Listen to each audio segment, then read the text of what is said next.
Hello, today we are solving October 2023 Unit 2, question number 5. Complete the table in the question paper to show how the following reserves in the company are created and used. So they have given all of this. We have to state why they are created and how they are used.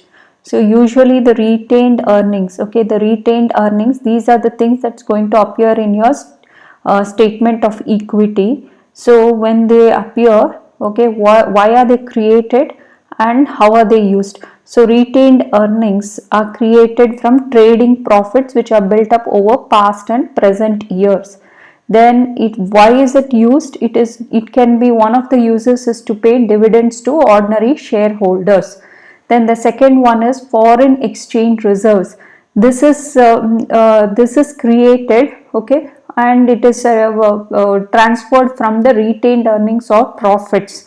And usually it is created because you will put aside some funds when you are an international company who are trading internationally. So there can be adverse movements in the exchange rates. So it will act as a cover for the adverse movement in the exchange rate. Especially for the companies who trade internationally, they will try to create foreign exchange reserves, as a fund, which is kept aside.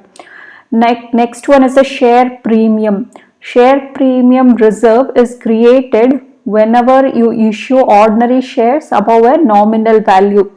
That is a share premium reserve is created. Now, why is it used? What does it use? It can be used for write off any preliminary expenses whenever a company is formed, or it can also be used to issue a share. Then revaluation reserves.